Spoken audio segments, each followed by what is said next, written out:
Today on 3MG TV, we're going to talk a little bit about how your audience understands you.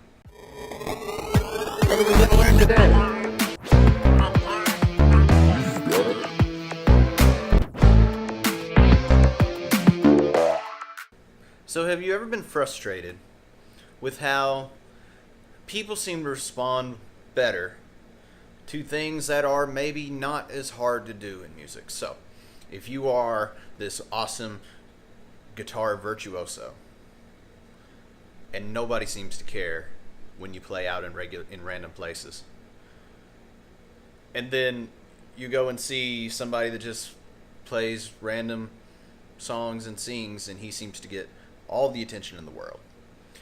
The reason I think for this has to do with what I call, and it may have some better name, but resolution of understanding. So let me give you some examples. If I ask you, what are these? Now, if you said cars, then you're on one side of the fence. If you said Toyota Supra, Ferrari 430, then you're on the other side. Let's do another one. So how about these? So, if you're not into it, you may say guns. But if you have a higher resolution of understanding on the matter, then you'll say revolver, semi-auto. I can hear you now. But Shane, I'm not into guns and cars. I'm into music. And so, to get much closer to home on my examples, here is this and this. Now, I imagine my audience is very smart, and you might have said arpeggios or chords and things of that sort. One's major, one's minor would be the thing that I would take from it. And so you get levels to this stuff, because someone that doesn't know music at all might just be like, notes. Well, they're right, aren't they? In the same way that both the things before were guns, and before that they were both cars, but they're not the same, are they? And to be able to appreciate one or the other, a person must have some sort of understanding of what the difference is. If you've ever played in a cover band or done any sort of thing like that, even by yourself or in small groups, you've had someone come up to you, drunk or otherwise, and say, "Play something we know." Why do they want to hear something they know? It is because their resolution for musical understanding is things they are familiar with and things they are unfamiliar with. And that is as deep as it goes. Stuff I know, stuff I don't know. I like stuff that is familiar. I'm not in the mood to try new things. Those are the two you get. And that is in itself a whole video worth of why, for instance, why does pop music all sound the same? Because it all sounds familiar. It doesn't have to just be pop music either.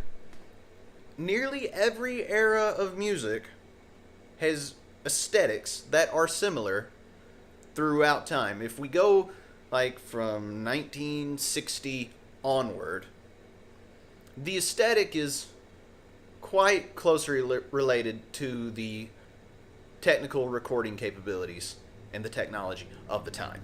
So, in the 80s, you had these big tape machines, but they could get a whole bunch of tracks, and they could get things very clean, especially with the introduction of MIDI devices and thereby sampling. So you could have all these pretty slick recordings, and then all of a sudden it went totally digital, where you could really make it sterile, and you had your late 90s through 2000s, and now we're into sort of the fully digital EDM age.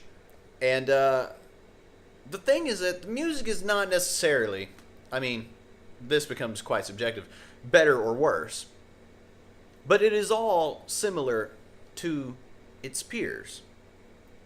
And the whole reason for that is that we know that people are most interested in things that they know and things that they don't know.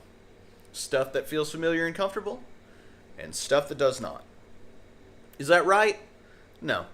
But the people listening to the music are not always the same people that play the music. So where our resolution for understanding is much higher, and thereby we can appreciate much more depth, people that are into guns or cars are not so interested in depth in their music.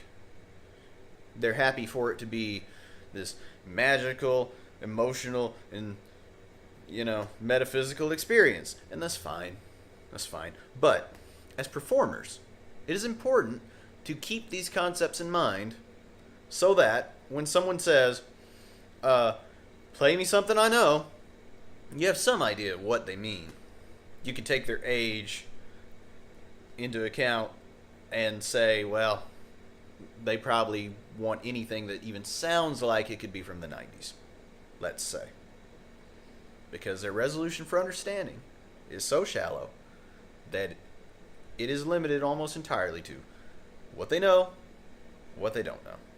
There's something to think about. Resolution of understanding. We need to look at it in ourselves too and figure out, well, how much do I really get? Anyway, leave comments. I'd like to know what you think about this idea. Like the video and subscribe for more videos coming soon.